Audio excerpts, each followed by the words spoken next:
Okay, today we're going to find area for regular polygons. So just start with a little bit of review and then some vocab terms. So the first questions up here at the top just say find the perimeter of the regular polygon. And just to remind you, it's been a long time since we talked about this.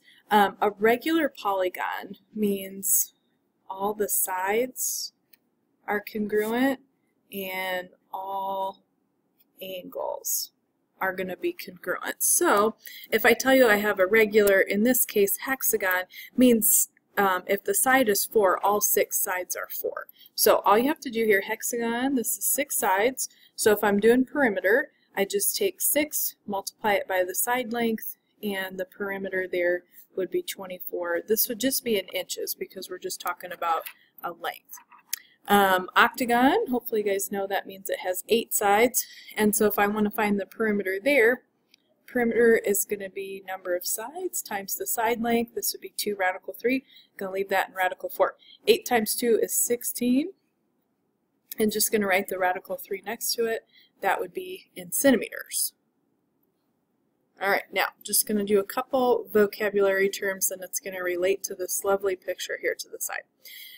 You can circumscribe, which just means to draw a circle around a figure that's a regular polygon. So what we're going to go through here is kind of each one of these little pieces and then kind of label them on the picture as we go. Okay, so in the first blank, this is just going to say the center of a regular polygon is also going to be the center of the circle that circumscribes it.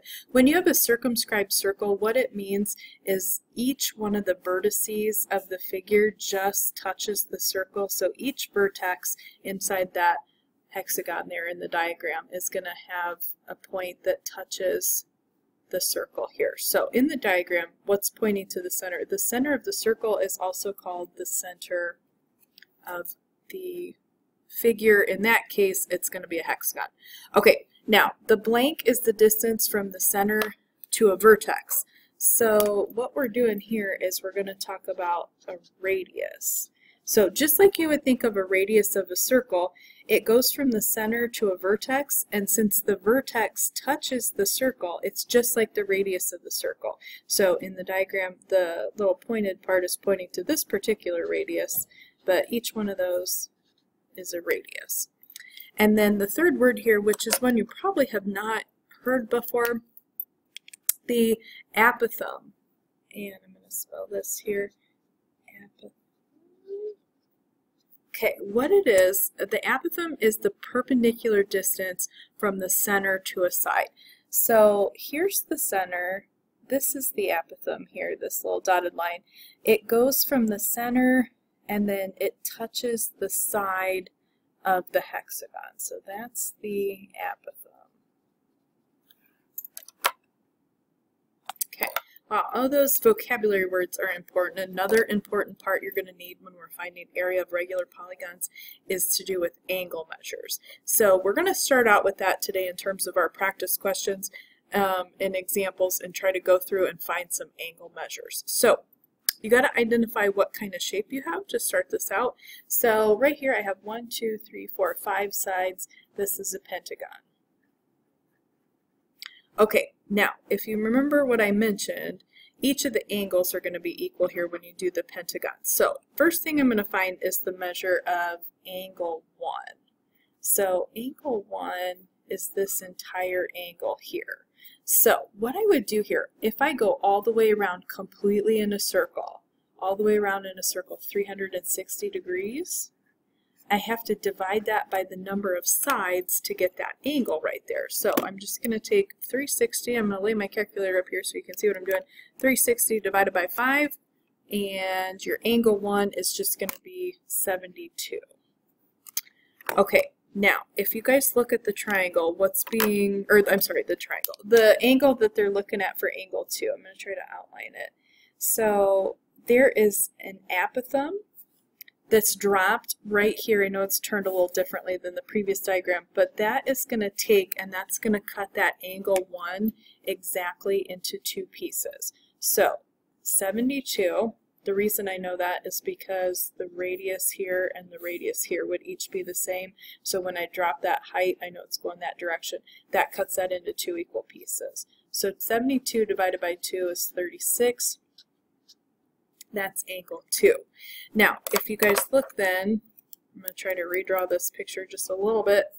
I have, this is 36, that's where the angle 2 is. That's 90. So then angle 3 is just the third angle in a right triangle. So I'm just going to do 180 minus 90 minus 36, and that will be 54 for angle 3.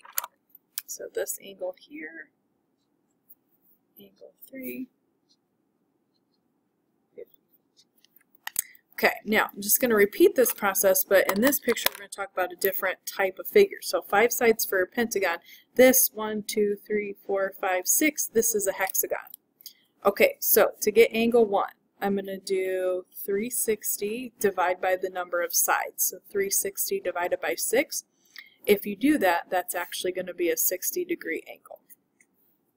Now, angle 2, I'm taking that and I'm going to cut that. Angle 1 would be the same as the angle I just highlighted here, but I'm going to drop this apothem and cut that into 2 equal pieces. So angle 2 is just going to be 60 divided by 2, which is 30. And where angle 3 is at, if you guys see that, that's a 90, that's a 30. Hopefully this will sound familiar to you because we've been doing 30, 60, 90 triangles, but angle 3 there should just be 60. Now, the picture in the bottom part of this example doesn't give you the whole figure, so just gives you kind of half of a picture, but I'm going to do that same process. This is an octagon. So octagon, like we said at the top, you got 8 sides. So for angle 1 there, it's going to be 360 divided by the number of sides. You don't have all 8 sides displayed here, but I would divide this by 8. If you take 360 and divide that by 8, you're going to get 45. Okay, now this is the first one where this is not going to be a nice number, but angle 2 is just going to be exactly half of angle 1 because it's created by drawing the apothem. And so what's going on there for angle 2 is I'm going to take that 45-degree angle and cut it in half. So this is 22.5 degrees for angle 2.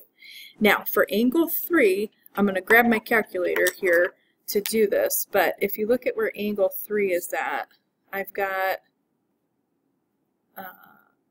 hopefully I'm going to slide off the picture, there we go. Okay, that little triangle right there. Alright, here's your right angle. We just said angle 2 was 22.5, and so angle 3 there, I'm going to have to subtract 90 and 22.5.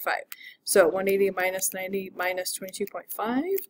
That angle 3 there is going to be 67.5, and it would be right there in the triangle I just drew. Okay, now here's why these things are going to be important. We're going to find the area of these regular polygons, and usually what I like to try to do is tell people, let me draw a triangle here. Now this particular shape is a hexagon, but this would work for any shape that you're going to do. What this formula is based on is the idea, and I'm going to grab a different color to draw the rest of this, but I'm going to just focus on that one triangle here. But I could draw the triangles here. There'd be 6 different triangles, so that matches the number of sides in your figure. The things that you're going to use are going to be based on, I'm just going to do this one triangle. If I have the height here, that is your apothem, where it goes from the center to the opposite side and a 90-degree angle. Now, really what that is just the height of one of the 6 triangles. Okay, now if I found the area of just that pink triangle, here's my side here. Now that side would just be the base of the triangle. So in terms of what you're going to do here, we're going to find the perimeter, which is all the sides added. And what that would give you for the perimeter, that would give you the base of each one of these triangles.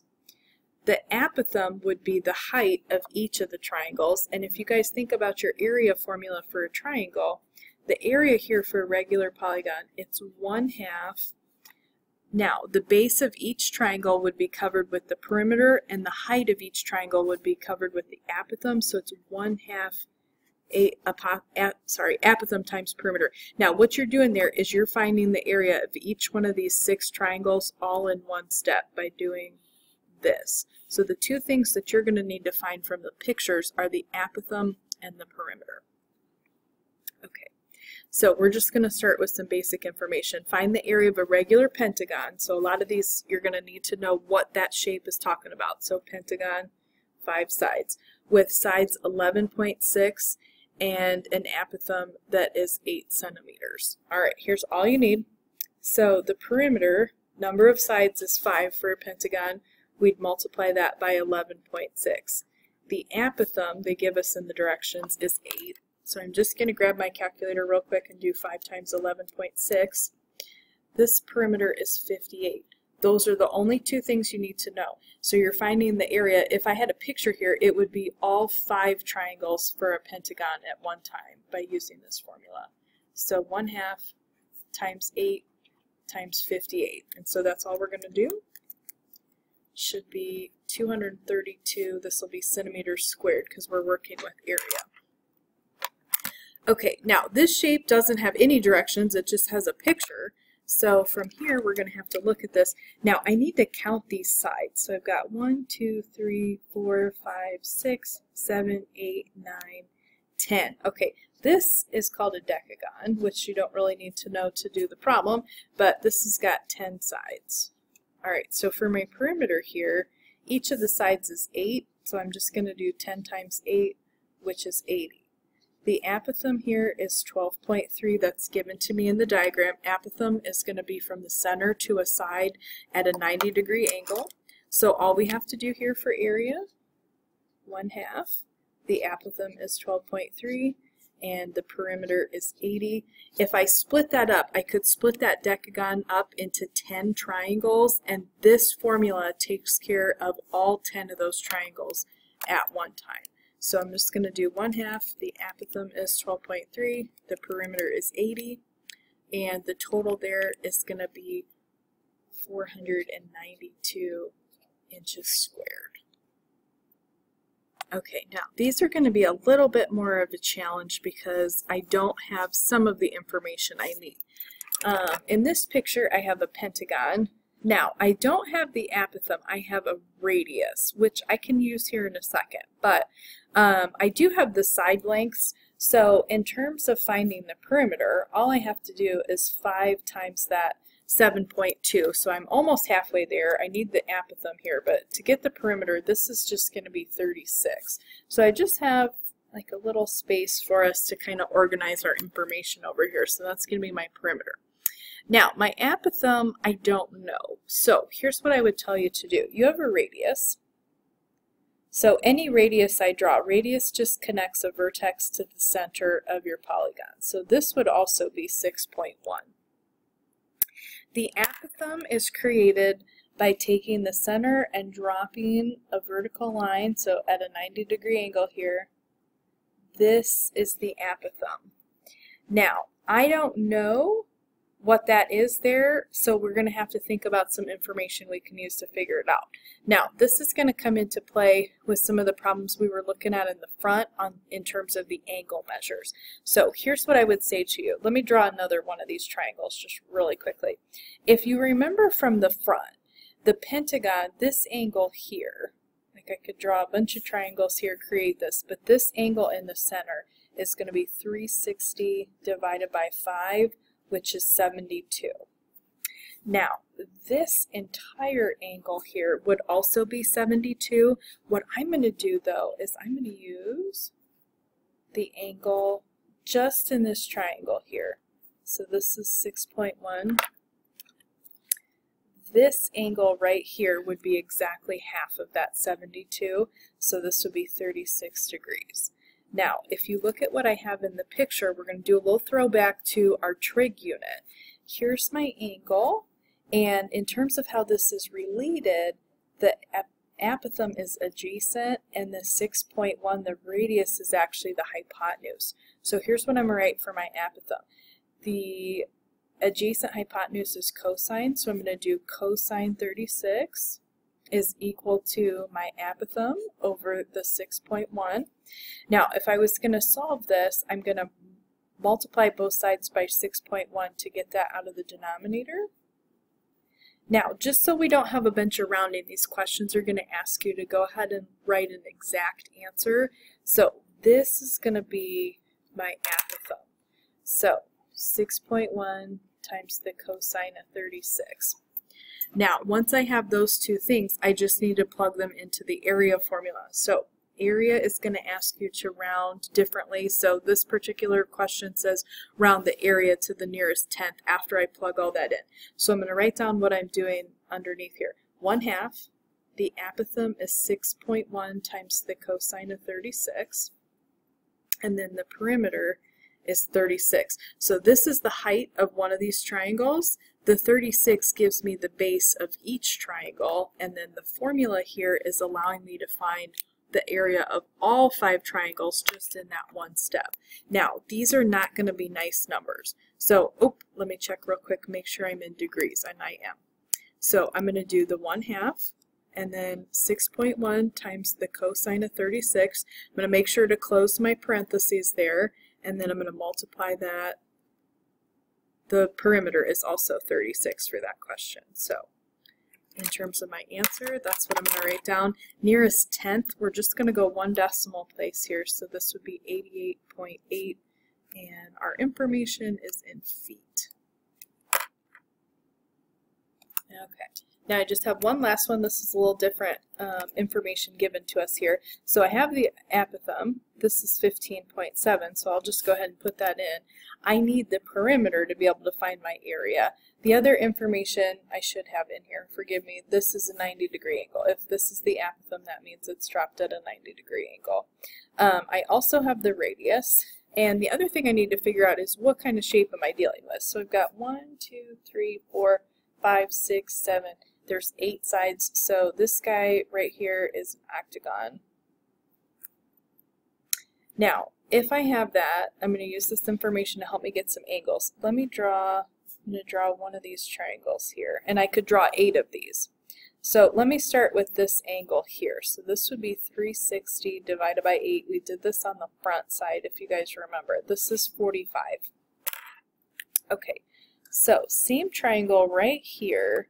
That entire angle would be 45. So what I'm going to do here is going to need to cut that in half. So I'm going to redraw just really quick to the side. So the radius here is 17, the apothem is 15.7. If you remember from the front, I'm going to cut that 45-degree angle in half. This is 22.5. Now this is going to be some extra work here.